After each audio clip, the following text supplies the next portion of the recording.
Welcome everybody to another episode of Fins Nation. I am your host Louis Sung, and today what we're going to be discussing is some talk about Tua Tagovailoa, but not just Tua Tagovailoa in a regular sense. We're actually going to be talking about some Jiu-Jitsu. Do you remember how in the offseason Tua Tagovailoa talked about how he was going to be taking martial arts so that he could learn how to fall, and a lot of people just scoffed and waved it off and acted like it wasn't a big deal? Well, as it turns out, there might actually be some credence to this after all. We've been arguing that there was going to be some credibility to the whole thing, and some people didn't believe us, some people didn't think it was going to make that big of a difference. Well, apparently it is, and I'm going to go ahead and explain why that is. But before that, really quick, just want to go ahead and mention that this show is brought to you as always by our good friends over at You Brake Wheel Fix. You Brake Wheel Fix is a complete automotive wheel solution. Ever parked too close to the sidewalk curb? You Brake Wheel Fix specializes in the repair of damaged wheels from bends, cracks, and curb rash. Or maybe your wheels are faded or peeling. You don't need to replace them, as You Brake Wheel Fix can refinish them to like new. Offering complete refinish options through powder coating, machining, and polishing, You Brake Wheel Fix is the answer to all of your wheel needs. And if you're just looking to give your ride a new look, You Brake Wheel Fix also offers many car customizing options such as new custom wheels and tires from your favorite brands, performance upgrades, window tinting, and suspension modifications. Located just south of Aventura, you can reach Mark and his staff at 305-748-0112 or online at youbrakewheelfix.com. They are really active on all social media platforms at You Brake Wheel Fix, so shoot them a DM on Instagram, Facebook, or Twitter and get an estimate in just minutes. So don't delay, go to You Brake Wheel Fix and start customizing your ride to show off your Dolphins fandom today. This show is also brought to you by PrizePicks.com. PrizePicks.com is a revolutionary fantasy platform where you can now pick up to 6 different players across professional sports leagues. Whether that's the NFL, the NBA, the MLB, one of each is up to you to decide. Just choose whether your chosen player will get more or less in their projected stat. They give you free squares, special Taco Tuesday promos, Flex Friday specials where you can get your money back if you lose or multiply the amount of money you can normally win. So with offers like that, it's hard to justify not signing up if you're any kind of a fantasy sports fan. So use the promo code 5, that's FIVE, and they will match up to $100 on your initial deposit when you sign up. Again, that's promo code 5, FIVE. Go to prizepicks.com, deposit your $100, and let PrizePicks give you $100 of their dollars for you to play with and get started winning today. Okay, so before we get into the whole Tua Tagovailoa and his jiu-jitsu training actually paying off, first I want to go ahead and mention this is what actually prompted me to talk about this whole discussion right now. So, our good friend of mine, Mike Oliva, who, by the way, you can go ahead and check him out at dolphinstalk.com. He's a really awesome dude. He's a really good friend of mine. And he is somebody who likes to post videos of other people talking about the Miami Dolphins, obviously ESPN, NFL Network. If there's a national media somebody who's talking about the Miami Dolphins, generally speaking, he's really good at sniffing it out and posting it out there for everybody to see, so that way everybody's aware of what's going on in the world of the Miami Dolphins as far as the national media is concerned. Well, today we're setting our sights on Stephen A. Smith. Oh yeah, we're doing this. Stephen A. Smith, he just erroneously discussed how he cannot stand listening to Mike McDaniel talk. Is it because he's not a fan of Mike McDaniel's sense of humor? No. Is it because he doesn't think that Mike McDaniel is particularly intelligent? No. Is it because he thinks that Mike Shanahan and Kyle Shanahan were the real reasons why Mike McDaniel is considered this offensive guru all of a sudden? No. The reason that he doesn't like listening to Mike McDaniel talk, and this is in his own words, is that just the fact that Tua Tagovailoa ever touched the football field against the Cincinnati Bengals was completely unacceptable to him. And he felt like Mike McDaniel, just that alone, was enough in his eyes to just take away any credibility that Mike McDaniel had. He says that, and I quote, "He does not trust a word that comes out of that man's mouth." Really? You're that outraged over Tua Tagovailoa? You really believe? Let's go back to the timeline of how this all went down. If anybody is willing to recall, first the injury happened against the Buffalo Bills right before halftime.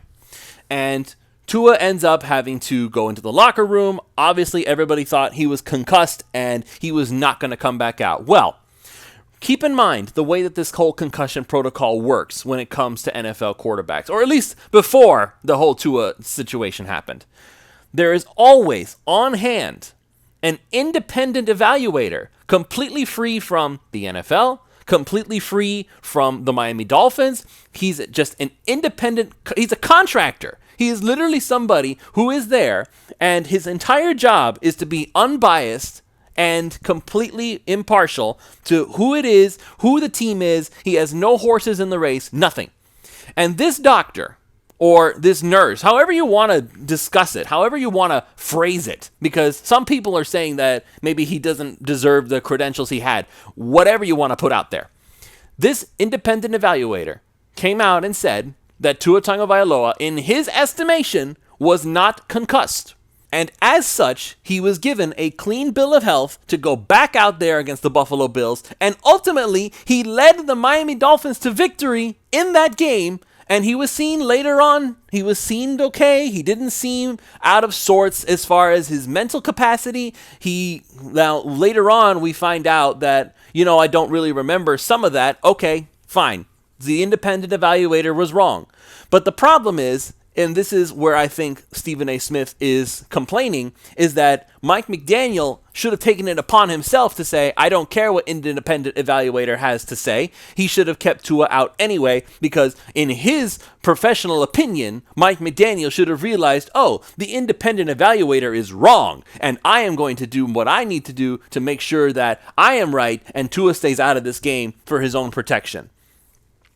Tell that to Patrick Mahomes. Let's say it's a playoff game and Patrick Mahomes takes a hit to the head. The independent evaluator says that Patrick Mahomes is okay and he can go back out there and continue to play. And Patrick Mahomes himself is saying, hey, guess what? I can go back out there and play, because Tua was not telling the coach, no, coach, I don't want to go back out there. Please don't make me go back out there. Tua wanted to keep playing. The independent evaluator said he could keep playing. Now you tell Patrick Mahomes, well, guess what? For your own protection, I'm going to make sure you don't go back in this game. And then the Kansas City Chiefs lose. Can you imagine what the headlines would say if the Chiefs ended up losing in the playoffs because Andy Reid decided to ignore the doctors who evaluated Patrick Mahomes' condition and said, I don't care, I'm going to do what I think is right because I am the head coach and my word is law. Yeah, it is. And maybe some people will support you because guess what? You were trying to do what is best for your player. Good for you. But the evaluator said you were not concussed. And the player himself said, I'm not concussed. I'm fine. Why does the head coach suddenly have to ignore the doctors? When the doctors say you're concussed, you can't go out there, listen to the doctors. The doctors are geniuses. The doctors know what's best for the player. Then as soon as the evaluator says the opposite, no, he's fine, now we have to ignore the doctors. Why? Why do we have to play this game? And by the way, the outrage was only for the Dolphins, it felt like. Teddy Bridgewater, perfect example. Against the New York Jets, first hit of the game, he's taken out, and Skylar Thompson has to play the entire game because somebody somewhere said that, Teddy Bridgewater wobbled. And even Bridgewater himself was like, I'm not hurt. I am fine. Yes, I got a little banged up in the head, but only because my head is a little ouch because I hit my head on the turf.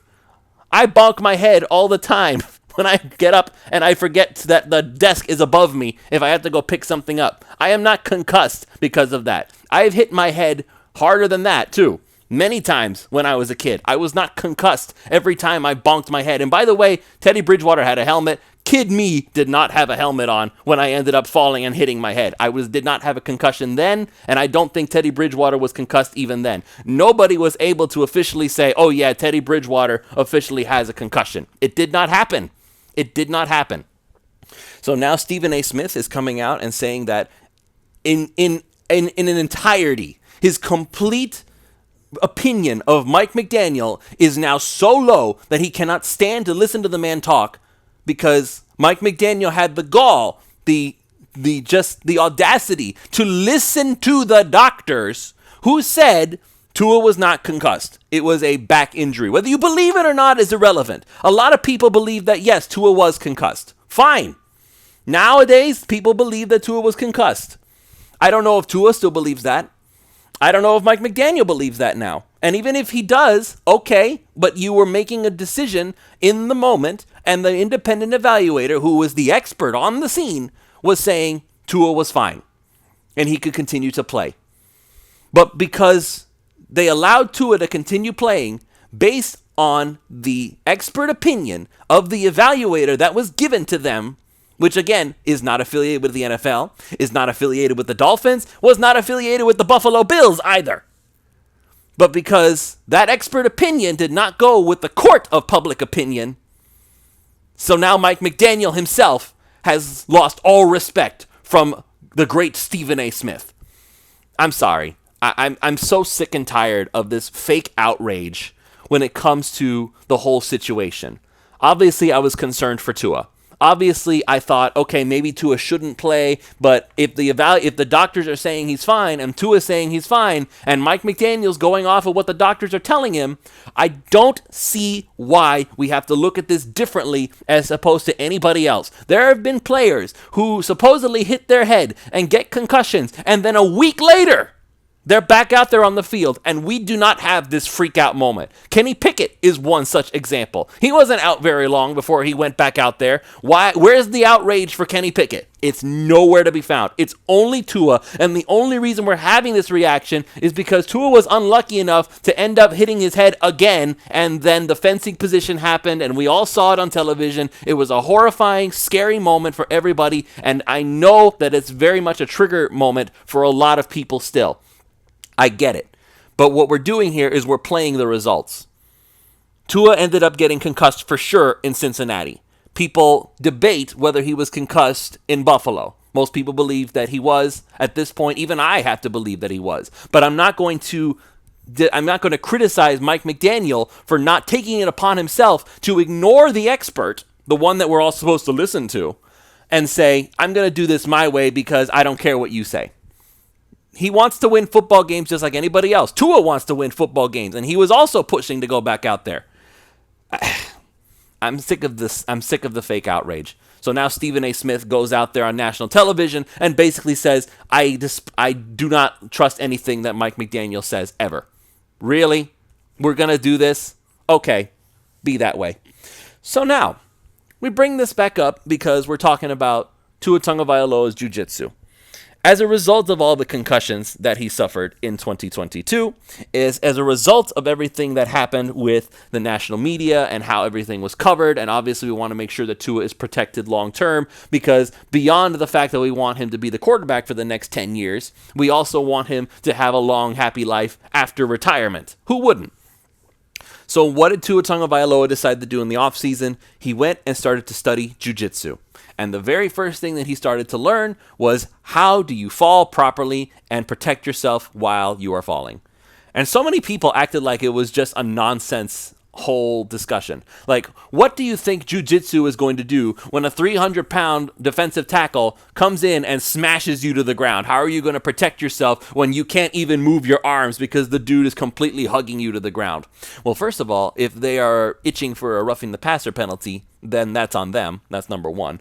But number two, you're looking at this situation from the standpoint that if Tua does not go and do everything that he can to protect himself, people are going to criticize him for doing that.